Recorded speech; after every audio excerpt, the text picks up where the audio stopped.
نحمدہ ونصلی علی رسولہ الامین المتین الحنین الکریم الرؤوف الرحیم اما بعد فاعوذ باللہ من الشیطان الرجیم بسم اللہ الرحمن الرحیم۔ واجب الاحترام ساتھیو، اللہ تعالیٰ کا بے پناہ لطف و کرم اور اس کا احسان عظیم ہے کہ جس کی توفیق سے ہم اس کے ذکر کے لیے اس کے گھر میں جمع ہیں۔ اللہ کی توفیق سے ہم سورہ البقرہ کی آیت نمبر 83 پر جو احکامات اللہ کریم نے بنی اسرائیل پر اتارے اس کا ہم ذکر کر رہے ہیں، اور دو حکم جن میں پہلا حکم اللہ کریم نے ارشاد فرمایا تھا کہ میرے سوا کسی کی بندگی نہ کرنا، اس پر گفتگو کی تھی، اور دوسرا حکم تھا کہ والدین کے ساتھ اچھا سلوک کرنا۔ آیت نمبر 83 اللہ کریم نے ارشاد فرمایا وَإِذَا أَخَذْنَا مِيثَاقَ بَنِي إِسْرَائِيلَ لَا تَعْبُدُونَ إِلَّا اللَّهَ وَبِالْوَالِدَيْنِ إِحْسَانًا وَذِي الْقُرْبَى وَالْيَتَامَى وَالْمَسَاكِينِ وَقُولُوا لِلنَّاسِ حُسْنًا وَأَقِيمُوا الصَّلَاةَ وَآتُوا الزَّكَاةَ ثُمَّ تَوَلَّيْتُمْ إِلَّا قَلِيلٌ مِّنكُمْ وَأَنْتُمْ مُعْرِضُونَ۔ اب والدین کے احسان کے فوراً بعد اللہ کریم نے جس چیز کا حکم دیا وہ ہے ذی القربیٰ، کہ قرابت داروں کے ساتھ بلائی کا حکم اللہ کریم نے دیا۔ قرابت داروں کے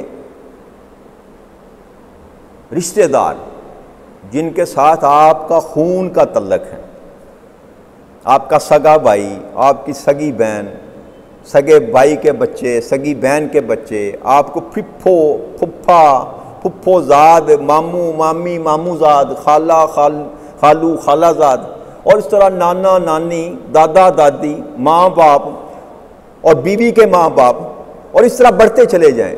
جہاں جہاں تک آپ کا خون کا رشتہ چلتا ہے وہ سارے ذی القربیٰ میں آتے ہیں، وہ سارے کے سارے ذی القربیٰ میں آتے ہیں۔ اور اس کے ساتھ متصلاً پھر ہمسائے کی باری آتی۔ جب آپ کے قرابت دار، خون کے رشتہ دار ختم ہو جائیں تو پھر ہمسایہ بھی، جس کو ہم پنجابی میں کہتے ہیں نا ہمسایہ ماں جایا، تو ہمسایہ بھی ذی القربیٰ میں آتا ہے۔ تو والدین کا اللہ کریم نے ذکر علیحدہ سے کیا، جبکہ ذی القربیٰ میں والدین بھی آتے ہیں، لیکن والدین کا جو مرتبہ ہے، جو ان کو فضیلت حاصل ہے نا، اس وجہ سے اللہ کریم نے والدین کا ذکر علیحدہ سے کیا، ان پر احسان کرنے کا ذکر علیحدہ سے کیا، لیکن ذی القربیٰ میں بھی والدین شامل ہے، یاد رکھیے گا۔ تو حضرت ابو ہریرہ رضی اللہ تعالیٰ سے روایت ہے کہ نبی اکرم صلی اللہ علیہ وسلم نے ارشاد فرمایا کہ جب اللہ تعالیٰ نے ساری مخلوقات کو پیدا فرما لیا نا، تو رشتہ داری جو تھی نا وہ کھڑی ہو گئی اللہ کے حضور، رشتہ داری کھڑی ہوگی اور کہنے لگی کہ رشتے توڑنے والوں سے میں پناہ مانگتی، میں پناہ مانگتی۔ تو اللہ نے فرمایا کہ بالکل ٹھیک ہے، میں اس بات پر راضی ہوں کہ جو تجھ کو ملانے والوں میں سے ہو میں اس کے ساتھ مل جاؤں، جو رشتوں کو ملانے والے ہوں میں ان کے ساتھ مل جاؤں۔ رب کریم فرما رہے ہیں، حدیث قدسی ہے یہ، اللہ کریم فرما رہے ہیں آقا کی زبان سے۔ آقا نے فرمایا کہ اللہ کریم نے یہ فرمایا رشتہ داری سے کہ جو تجھ کو ملانے والے ہوں میں ان کے ساتھ مل جاؤں، اور تجھے توڑنے والے ہوں میں ان کو اپنے آپ سے جدا کر دوں، ان کو اپنے آپ سے جدا کر دوں۔ پھر رسول اکرم صلی اللہ علیہ وسلم نے سورہ محمد کی آیت نمبر 24 اس کو تلاوت کیا، جس کا ترجمہ کچھ یوں ہے، تو کیا تم اس بات کے قریب ہو کہ اگر تمہیں حکومت دی جائے تو تم زمین پر فساد پھیلاؤ اور اپنی رشتہ داریوں کو توڑ ڈالو؟ یہی وہ لوگ ہیں جن پر اللہ کی لعنت ہے، اللہ کی لعنت ہے۔ پس ان کو بہرا کر دیا اور ان کی آنکھوں کو اندھا کر دیا گیا۔ کیا وہ قرآن مجید پر غور و فکر نہیں کرتے؟ یا ان کے دلوں پر تالے پڑے ہوئے، یا ان کے دلوں پر؟ تو آقا نے اس حدیث مبارک کے اندر اس قرآن کریم کی آیت کو تلاوت کیا جس میں رشتہ داری کو توڑنے پر اللہ کریم نے لعنت کی۔ اور میرے دوستو بھائیوں، سب سے زیادہ جس چیز نے ہمیں مارا ہے وہ یہی رشتہ داری۔ سب سے زیادہ جو زیر عتاب آتے ہیں نا ہمارے، وہ ہمارے رشتہ دار ہوتے ہیں۔ ہم نے ان کو نام شریک دے دیا نا، یہ ٹرم پتہ نہیں ہم نے کہاں سے نکال دی۔ نام کے ہم مسلمان ہیں، لیکن پورے دین اسلام میں یہ شرک کا کوئی تصور، بھائی وہ شریک ہے جی، بھائی شریک ہے، بھائی کے بچے شریک ہیں جی، بہن شریک ہے جی، بہن کے بچے شریک ہیں، بھائی وہ جداد میں وارث ہیں، وہ اللہ کا حکم ہے، اس کو تو بدل ہے، اور اس سے زیادہ وہ تجھ سے مانگ نہیں سکتے، وہ حقدار نہیں ہے۔ تو یہ شریکہ کیا ہوا؟ یہ شریکہ کیا ہوا؟ تو اللہ کریم کو اس کمزوری کا، انسان کی کمزوری کا علم تھا نا۔ اللہ نے یہ تخلیق کیا انسان کو، تو اپنی خلقت کا جو اندر کمزوریاں ہیں، جہاں جہاں پر پہلو میں کمزوری ہے، اللہ کو تو علم ہے، اسی لیے ایڈریس کیا جاتا ہے۔ اس مقام کو اللہ کریم بار بار قرآن کریم میں جہاں بھی آپ ذکر کریں گے نا نفاق کا، تو اللہ نے ترتیب یہی رکھی، ذی القربی والیتامی والمساکین۔ اس کی آگے بدلتا گیا مضمون، کہیں پر وابن السبیل آ گیا، کہیں پر مجاہدوں کے متعلق بیان آ گیا، لیکن یہ جو سلسلہ اللہ کریم نے جوڑا نا خرچ کرنے کا، اس کی ترتیب یہی بیان فرمائی کہ پہلا حق تیری جائیداد پر، تیرے مال پر، جائیداد تو ہر وراثت ہوتی ہے نا، مال پر جو تو اپنے ہاتھوں سے کماتا ہے، اس پر سب سے پہلا حق جو ہے وہ تیرے خونی رشتہ داروں کا ہے۔ آقا کریم صلی اللہ علیہ وسلم نے فرمایا کہ جو تو اپنے اخراجات کرنے کے بعد بچا لے، تو سب سے پہلے جن کا حق ہے اس مال پر وہ تیرے اہل و عیال ہیں۔ وہ تیرے گھر میں جو آپ روزمرہ کھانا پکاتے ہیں نا، ہنڈیا بناتے ہیں، اپنی بساط کے مطابق، اپنے خرچے، اپنی کمائی کے مطابق، وہ تو روز آپ کا میتھڈ چلتا رہتا ہے نا جی، کبھی گوشت کھا لیا، کبھی دال کھا لی۔ اب آپ کے پاس اپنی کمائی میں کچھ زیادہ ہو گیا، اپنے اخراجات میں سے کچھ زیادہ بچ گیا، تو آقا نے فرمایا سب سے پہلا جو تو نے خرچ کرنا ہے وہ اپنی اولاد پر خرچ کر، اہل و عیال، ماں باپ، اپنے بیوی اور بچوں پر خرچ کر، فالتو خرچ کر، کبھی مٹھائی لے جا، کبھی پھل لے جا، کبھی کوئی اور برگر لے جا، شوارما لے جا، جو کچھ بھی پسند کرتا ہے، عام روٹین سے ہٹ کر اگر تیرے پاس کچھ فالتو پیسے آ گئے تو سب سے پہلے اپنے اہل و عیال پر خرچ کر۔ یہ سب سے بہترین صدقہ ہے میرے دوستو، سب سے بہترین صدقہ اور خیرات اپنی اولاد پر خرچ کرنا ہے، اپنی روٹین سے ہٹ کر۔ اور اس کے بعد ماں باپ ہیں، اولاد ہے، اس کے بعد پھر تیرے رشتہ دار ہیں، بھائی ہے، بہنیں ہیں، بہنوں کی اولاد ہے، بھائی کی اولاد ہیں، چچیر ہیں، پھپھیر ہیں، ممیر ہیں، جو بھی آپ کہتے ہیں رشتے ہیں، وہ سارے کے سارے آپ کی کمائی میں حصے دار ہیں۔ اللہ نے آپ کی کمائی میں ان کو حصے دار بنا دیا کہ جو تجھے فالتو میں نے دیا، تیری ضرورت سے زائد تجھ کو عطا کیا، اب اس کو خرچ کر، اب اس کو خرچ کر۔ اور ہم مار یہاں پر کھاتے ہیں، ہم کیوں کہ بھائی کی بھائی سے حسد ہوگی، بھائی کا بھائی سے اناد ہوگا، بھائی کا بھائی کے ساتھ تعلق خراب ہوگا، لڑائی ہوگا، جھگڑا ہوگا، فساد ہوگا، جائیداد کا جھگڑا ہوگا، اولاد کی وجہ سے جھگڑا ہوگا۔ اس لیے بھائی بھائی پر خرچ کرتے ہوئے گھبرائے گا، سوچے گا ہی نہیں کہ مجھے کیا پڑی ہے، وہ سیدھے منہ مجھ سے بات نہیں کرتا تو میں کیوں خرچ کروں۔ تو اسی بات کو تو اللہ کریم جو ہے نا، اسی تیرے نفس کی برائی کو تو ختم کرنا چاہتا ہے۔ آقا کریم صلی اللہ علیہ وسلم کے پاس ایک صحابی ہے، کہنے لگے یا رسول اللہ صلی اللہ علیہ وسلم، میں اپنے عزیزوں کے ساتھ اچھا برتاؤ کرتا ہوں، لیکن اس کے بدلے میں وہ مجھے اچھا برتاؤ میرے ساتھ نہیں کرتے، میں کیا کروں؟ تو آپ نے فرمایا کہ اگر تیرے اچھے برتاؤ کے بدلے میں وہ تم سے اچھا برتاؤ کریں اور پھر تو اچھا برتاؤ کرے تو یہ تو عدلے کا بدلہ ہو گیا۔ یہ تو بھائی ایک نے نیکی کی، تو نے بڑھ کر اوپر نیکی کر دی، تو یہ تو عدلے کا بدلہ ہو گیا۔ احسان کیا ہوا؟ احسان اس کا نام ہے کہ تم سے وہ برائی کرے تو اچھائی کر، تیرا بھائی تیرے لیے دعوت رکھے تو پھر بھی اللہ کا حکم مانتے ہوئے اس کے ساتھ بلائی کر، تجھے اگر محسوس ہے، پتہ چلا ہے کہ تیرے بھائی کے حالات خراب ہیں، تو اس بات کو نہ جان کہ مجھ سے نہیں بولتا، اس کے بچے میری عزت نہیں کرتے، میرے ساتھ سیدھے وہ بات نہیں کرتا، بھائی نہیں کرتا تو نہ کرے، وہ اس کا فعل ہے، تو اللہ کا حکم مان کر اس کی مدد کر۔ کیوں؟ اللہ تجھ کو فرما رہا ہے کہ سب سے پہلے تیرا جو حق ہے، تیری جائیداد، تیرے مال پر، تیری کمائی پر، تیرے بھائی کا ہے، تیرے بھائی کا ہے، پھر تیری بہنوں کا ہے، پھر ان کی اولادوں کا ہے۔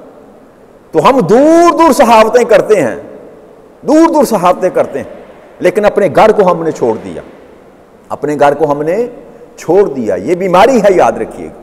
اور اللہ نے لعنت فرمائی، اور آگے چل کر مضمون آئے گا، تو اللہ نے ایسے لوگوں کو کافر قرار دے دیا جو صلہ رحمی نہیں کرتا، صلہ رحمی نہیں رکھتا، رشتوں کو توڑنے والا ہے۔ جیسے اللہ کریم نے پیچھے ارشاد فرمایا تھا نا کہ جو جس بات کا میں ان کو جوڑنے کا حکم دیتا ہوں، یہ توڑنے والے بنتے ہیں۔ یہ بھی تو کافر منافقین کے اللہ کریم نے شناخت بتائی تھی نا کہ میں جوڑنے کا حکم دیتا ہوں، یہ توڑنے کا کام کرتے ہیں۔ تو توڑنے والا منافق بھی بنتا ہے اور کافر بھی بنتا ہے اللہ کے نزدیک، یاد رکھیے گا۔ اور پھر آپ اس ترتیب کو بدل نہیں سکتے کہ اپنے رشتہ داروں کو چھوڑ کر آپ دور کہیں چلے جائیں، جی، کہ آپ نے والدین کو بھی چھوڑ دیا۔ میں نے کہیں اپنی آنکھوں سے خدا کی عزت کی قسم دیکھا ہے، ماں باپ ترستے ہیں، لقمے کو ترستے ہیں، مانگنے پر، لوگوں سے مانگنے پر مجبور ہیں، اور بیٹا کھاتا پیتا ہے، صاحب حیثیت ہے، کیا ہے کہ وہ جوروں کا غلام ہے، ماں باپ کو گھر سے نکال دیا، اگر گھر میں رکھا بھی ہوا تو نوکروں کی طرح رکھا ہوا ہے۔ استغفر اللہ، لعنت ہو ایسی اولاد پر، لعنت ہو ایسی اولاد پر، بس جن کی وجہ سے تو دنیا میں آیا، جس سبب سے اللہ کریم نے تجھے دنیا میں بھیجا، جو زمین پر تیرے رب ہیں ان کے ساتھ تو یہ سلوک کرتا ہے۔ تو جو سخاوت، یاد رکھیے گا، ماں باپ کو چھوڑ کر اور ذی القربہ کو چھوڑ کر جو آپ سخاوت کریں گے، اللہ کبھی قبول نہیں کرے گا۔ آپ ترتیب نہیں بدل سکتے، اللہ کے قوانین کو آپ تبدیل نہیں فرما سکتے۔ آپ 4 رکعتیں پڑھ کے دکھائیں، کوئی بندہ مجھے شام کی کہنا اللہ کریم میں 1 رکعت زیادہ پڑھ لیتا ہوں مغرب کی، ہے کسی میں جرت؟ کیوں نہیں پڑھتے؟ وہ بھی تو اللہ کا حکم ہے نا۔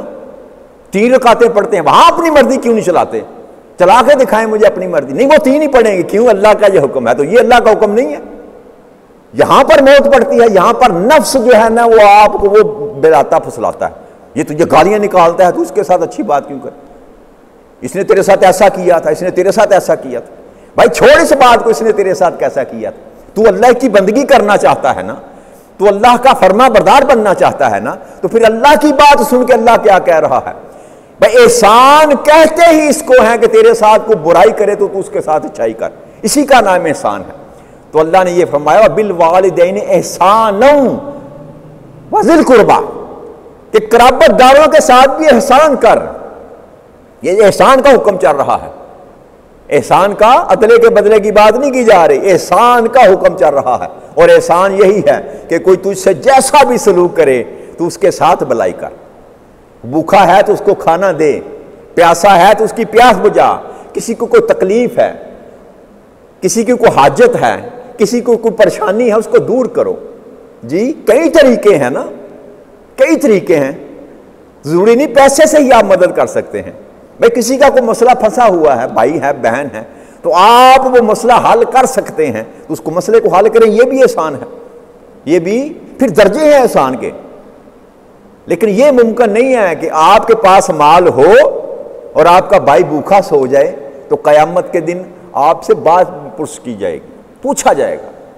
اور یہ مت گمان کیجئے، اللہ کریم نے اگر آگے یہ 6 حکم دینے کے بعد نا 7واں حکم دیا وقیم الصلاۃ کا، 5 حکم جو حقوق العباد کے دیے، 6واں حکم وقیم الصلاۃ کا دیا، تو جو حقوق اللہ کو حقوق العباد پر مؤخر کر رہا ہے وہ تیری نمازیں دیکھے گا، تیرے حج اور عمرے کو دیکھے گا کہ تو ہر سال جاتا تھا روزہ رسول پر جا کر تو اعتکاف بیٹھتا تھا، اور گھر میں تیرے جو رشتہ دار تھے وہ بھوک سے بلکتے تھے، ان کے پاس کھانے کے لیے کچھ نہ تھا، اس کے بچے محض اس لیے سکول نہیں جا سکتے تھے ان کے پاس پہننے کے لیے یونیفارم نہ تھا، ان کے پاؤں میں جوتے نہ تھے، اور تو ہر سال عمرے کے لیے چلا جاتا ہے روزہ رسول پر اعتکاف بیٹھنے کے لیے، تو کیا رب کریم اس کو قبول کر لے گا؟ کبھی قبول نہیں کرے گا۔ تیری باتیں، تیری ریاستیں تب ہی قبول ہوں گی جب تو اللہ کے حکم کے مطابق اپنی زندگی کو گزارے گا۔ اگر تو اپنی مرضی کرے گا، اپنا منشا استعمال کرے گا، تو پھر اللہ کی تابع داری تو نہ ہوئی، پھر تو نے اپنی مرضی کی. تو کر یا نہ کر، پھر ایک برابر ہے، یاد رکھیں. اگر آپ ظہر کے نماز ظہر کے وقت مغرب پڑھ سکتے ہیں؟ نہیں پڑھ سکتے بھائی، نہیں پڑھ سکتے. پڑھیں گے تو وہ نماز مغرب نہیں گنی جائے گی. تو آپ سمجھتے کیوں نہیں؟ اللہ کہتا ہے غور کیوں نہیں کرتے کہ ایک بات کو ماننے پر تیار ہو جاتے ہو، دوسری میں اپنی مرضی کرتے ہو. اور جہاں آپ اپنی مرضی کریں گے، جہاں آپ اپنا منشا لے کر چلیں گے، وہی گناہ ہے، یاد رکھیے گا، وہی نافرمانی. اور نافرمانی کس کو کہتے ہیں؟ کوئی مجسم کوئی چیز ایسی نافرمانی نہیں ہے کہ جس کی کوئی شکل ہو، جس کا کوئی حلیہ ہو. نافرمانی کیا ہے؟ بس کہ آپ نے بات نہیں مانی اللہ کی، جیسے اللہ چاہتا ہے ویسے آپ نے نہیں کی، اپنی مرضی کی، اسی کو نافرمانی کہتے ہیں. تو ہمیں ڈرنا چاہیے، ہمیں ڈرنا چاہیے کہ قیامت کے دن مجھ سے سوال کیا جائے گا. اور اپنے ہمسائے کا بھی خیال رکھیں، دائیں بائیں آگے پیچھے اپنے ہمسائے کا خیال رکھیں. آپ 3 منزلہ مکان بناتے ہیں تو کم از کم اتنا خیال ضرور کر لیں کہ اس کی چھت اگر ٹوٹنے والی ہے تو ان پیسوں میں سے اس کا بھی لینٹر ڈلوا دیں. پوچھا جائے گا قیامت کے دن، تیرے 3 منزلہ مکان کے لیے تو تیرے پاس پیسے تھے، اس کی چھت گرنے والی تھی، تمہیں یہ خیال نہ تھا کہ تھوڑا سا میں اس پہ بھی لگا دوں 2 بوریاں سیمنٹ کی؟ تو یہ دین کو کل ٹوٹلٹی میں لینا چاہیے. ہم نے حصے بکھرے کر دیے، اپنی مرضی کا چن لیا، جو پسند ہے رکھ لیا، جو نہ پسند ہے پھینک دیا. تو دین ہم اپنی مرضی سے نہیں چلا سکتے، ہمیں اللہ کی مرضی کے مطابق چلنا پڑے گا، تب جا کر ہم فرما برداری میں آئیں گے.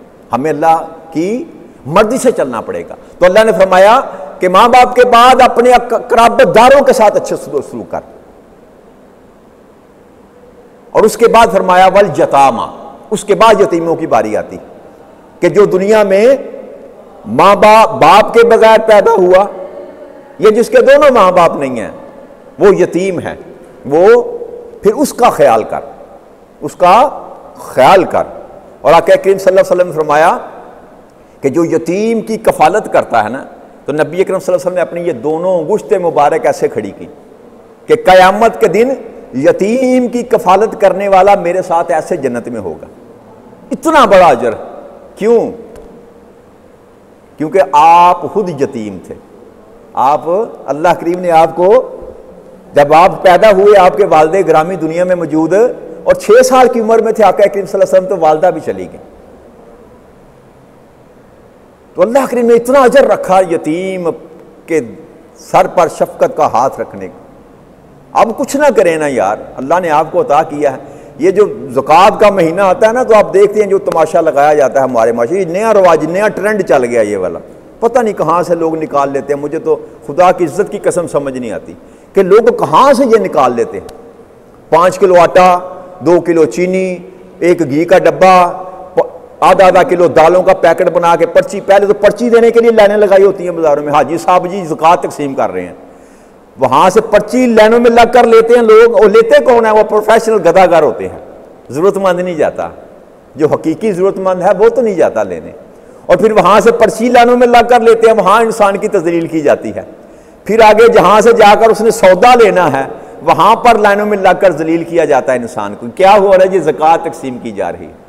یہ پتہ نہیں کیسے یار نکال لیتے ہیں. ارے جو اٹھا، پھر ایسے لوگوں کو دیکھیں، مشاہدہ کریں، خدا کی عزت کی قسم میں نے دیکھا ہے اپنی آنکھوں سے. ایسے لوگوں کا آپ مشاہدہ کریں جو ان کے ذاتی ملازم ہیں، ان کی زندگیاں پڑھ کر دیکھیں ان کے ساتھ ان کا سلوک کیسا ہے، اپنے رشتہ داروں کے ساتھ سلوک کیسا ہے. بھائی جو اس کے پاس ملازم ہے اس کو 8,000 سے بڑھ کر تنخواہ نہیں دے گا، اور زکوٰۃ نکالے گا لاکھوں کی تعداد میں سال کے بعد، لوگوں دور دور تقسیم کرے گا، آجو لے جو، حاجی صاحب نے سبیل لگائی ہوئی ہے. لیکن جو پاس ملازم ہے یہ نہیں کرے گا کہ اس کی تنخواہ میں 20,000 کر دوں تاکہ میری زکوٰۃ کم ہو جائے، سال بعد کوئی مسئلہ نہیں، اس کی تو میں جو ہے نا کفالت اچھے طریقے سے کر دوں. اور کبھی سوچا کسی مالدار نے کہ میں 3-4 لاکھ یا 5 لاکھ زکوٰۃ نکالتا ہوں، کسی ایک ملازم کو میں ہر سال گاڑی بنا کر دے دوں، کسی بے گھر آدمی کو 2-3 مرلے کا گھر ہی بنا کر دے دوں، کسی کو گھر کی آسرا تو مل جائے گا. بھائی غریب ہے اس کو گھر بنا دوں، بہن غریب ہے، بہن کے رشتہ دار، دور کے رشتہ دار، کوئی ایسا ہے نا جس کا اپنا مکان نہیں ہے، تو یہ تو کیوں نہیں سوچتا کہ ساری زکوٰۃ کو میں ملا کر 2 مرلے کا مکان بنا کر دے دوں تاکہ وہ چھت پر آسانی سے بیٹھ جائے. اس کو اپنی چھت میسر آ جائے. یہ کہاں سے ہم نے طریقہ نکال لیا کہ 100 روپیہ کر کے زکوٰۃ بانٹنی ہے؟ یہ کہاں سے ہم نے نکال دی؟ بھائی زکوٰۃ دینے کا جو اللہ کریم نے حکم دیا تھا نا نفع، وہ تو یہ تھا کہ اس طرح بانٹا جائے کہ کوئی مانگنے والا نہ بچے.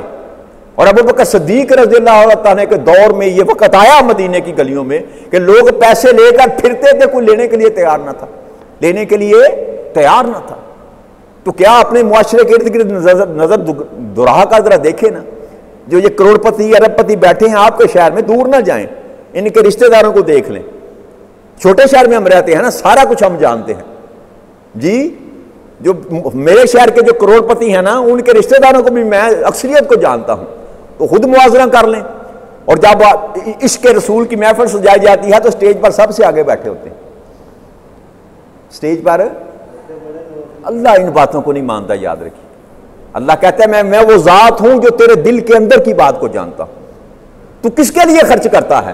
لوگوں کو دکھانے کے لیے کرتا ہے. قیامت کے دن اللہ کریم جب ایسے بندے آئیں گے نا جو لوگوں کو دکھانے کے لیے خرچ کرتا ہے، آقا کریم صلی اللہ علیہ وسلم فرمایا، اللہ کہے گا کہ اب میرے پاس تیرے لیے کچھ نہیں، میرے پاس تیرے لیے کچھ نہیں. جو تو نے خرچ کیا تھا، جس مقصد کے لیے خرچ کیا تھا، وہ دنیا میں تجھے میں نے دے دیا. دنیا میں تجھے میں نے، تو شہرت کا بھوکا تھا، تو نے خرچ کیا، میں نے دنیا میں تجھے شہرت عطا فرمائی. لوگ تمہیں حاجی صاحب کہہ کے یاد کرتے تھے، لوگ تمہیں عاشق رسول تیرے اشتہاروں میں نام لکھے جاتے تھے، دور دور تک تیرا نام لیا جاتا تھا. یہی تو چاہتا تھا، دنیا میں تجھے عطا کر دیا. اور اسی طرح وہ عالم دین جو محض دنیا کی خاطر دین کی تبلیغ کرتا ہے، قیامت کے دن آقا نے فرمایا کہ اللہ کریم اس کو بٹھا کر کہے گا جہنم میں پھینک دو. وہ کہے گا مولا کریم میں تیرے دین کی سیوا کرتا رہا، تیرے دین کی خدمت کرتا رہا. تو اللہ فرمائے گا نہیں، تو یہ چاہتا تھا کہ لوگ مجھے مفتی صاحب کہیں، لوگ مجھے لاما صاحب کہیں، خطیب اعظم کہیں، وہ تجھے میں نے دنیا میں عطا کر دیا. اب میرے پاس تیرے لیے کچھ نہیں ہے، میرے پاس تیرے لیے کچھ نہیں ہے. تو میرے بھائی مقصد کیا، حکمت کیا ہے؟ حکمت فقط اتنی ہے کہ جس طرح میں کہتا ہوں اس طرح کر، پھر تو بندہ ہے میرا، پھر تیرا ہر عمل مجھے قبول ہے. تو تھوڑا خرچ کرے یا زیادہ خرچ کرے، مجھ سے اس سے فرق پڑتا جو بندہ 1 روپیہ سچے دل سے اللہ کے لیے خالص خرچ کرتا ہے، اس کروڑوں روپیوں سے بہتر ہے جو نمائش کے لیے خرچ کیے جاتے ہیں. اللہ کریم کوانٹٹی نہیں دیکھتا، مقدار نہیں دیکھتا. اللہ کریم مقدار نہیں دیکھتا، وہ اس کی خالصیت دیکھتا ہے کہ اس کے اندر خالصیت کتنی ہے، اس کے دل کے اندر بات کیا تھی.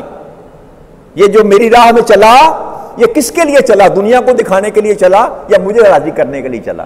اس نے اپنے بھائی کی پردہ پوشی کی، اپنے بھائی کو پالا، اپنے ماں باپ کے ساتھ حسن سلوک کیا، کس لیے کیا؟ مجھے راضی کرنے کے لیے کیا. تو جو اللہ کو راضی کرنے کے لیے میرے دوستوں کام کرتا ہے نا، اللہ کریم بھی اس سے راضی ہو جاتا ہے. اللہ کریم بھی اس سے، اور ولایت کچھ نہیں ہے. اور ولایت خدا کی عزت کی قسم، ولایت اور کچھ بھی نہیں ہے. یہ ہم نے دندہ بنا رکھا ہے، فلاں ولی ہے، فلاں ولی ہے، فلاں ولی ہے. جو اس رستے سے ہو کر گزرا وہی ولی ہے. جو اس رستے سے ہو کر، وہ داڑھی والا ہے تب بھی ولی ہے، وہ بغیر داڑھی کے تب بھی ولی ہے.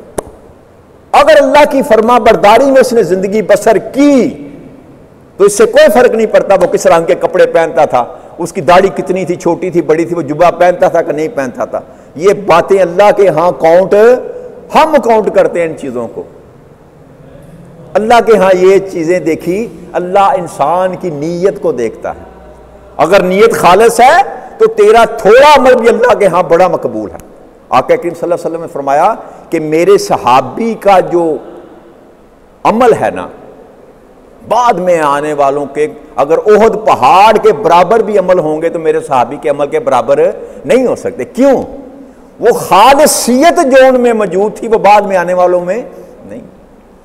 تو سودا تو ایک، نیکی تو ایک ہی ہے نا جی، نیکی تو ایک ہی ہے، لیکن اس کے پیچھے جو اس کی نیت ہوتی ہے نا، وہ اس کو 7 گنا بھی کرتی ہے، 70 گنا بھی کرتی ہے، 700 گنا بھی کرتی ہے، 7 لاکھ گنا بھی کرتی ہے، اور 70 لاکھ گنا بھی وہی نیت کرتی ہے انسان کی.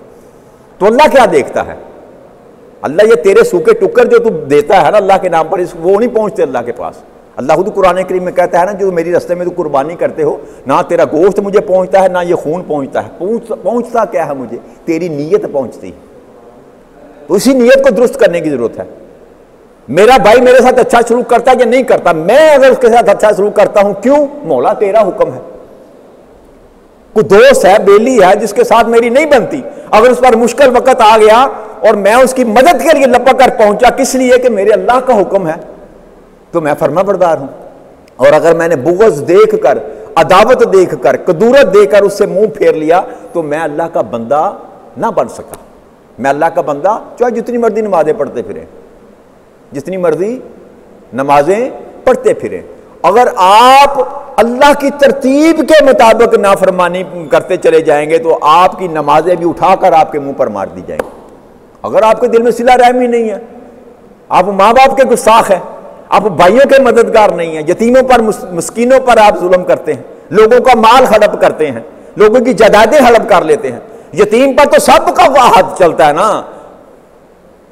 میں دیکھا ہمارے معاشرے میں تو عام ہے لوگوں کی زمینیں ہڑپ کر لینا یتیموں کی، اور چاچا جانی اور تایا جانی کرتے ہیں۔ شہروں میں تو کچھ ماحول بہتر ہے نا، جو دیہات میں ہیں وہاں پر تو بس یتیم ہوا نہیں بھتیجا تو جائیداد ہڑپ کرنے کچہریوں میں پہنچ گئے۔ اللہ کریم ہمیں محفوظ رکھے۔ تو اپنے قرابت داروں کا احساس کریں، اگر آپ کے پاس اللہ کے دیے ہوئے مال میں سے کچھ ہے تو اس کو اپنے قرابت داروں پر خرچ کریں، پہلے ذی القربیٰ پھر یتامہ، اس کے بعد مساکین کا حکم آتا ہے کہ جو غریب ہے، مسکین ہے، جس کے پاس کھانے کے لیے نہیں، رہنے کے لیے مکان نہیں، پھر اس پر خرچ کر۔ اس ترتیب کے ساتھ اگر آپ چلیں گے تو تب آپ اللہ کی فرما برداری میں آئیں گے۔ اگر آپ اپنی مرضی کرنا شروع کریں گے تو آپ کا خرچ بھی ہو جائے گا لیکن اللہ کے ہاں وہ مقبول نہیں ہوگا۔ اللہ کے ہاں مقبول ہونے کا طریقہ ایک ہی ہے کہ جیسے رب کریم کہتا ہے ویسے کیا جائے۔ اللہ کریم آپ کو اور مجھے اللہ کریم کے حکم کے آگے اپنے سر کو خم کرنے کی توفیق عطا فرما دے، جیسے رب کریم ہمیں حکم دے اس کو ماننے کی ہمیں ہمت عطا فرما دے۔ وما علینا الا البلاغ المبین۔ والسلام علیکم ورحمۃ اللہ وبرکاتہ۔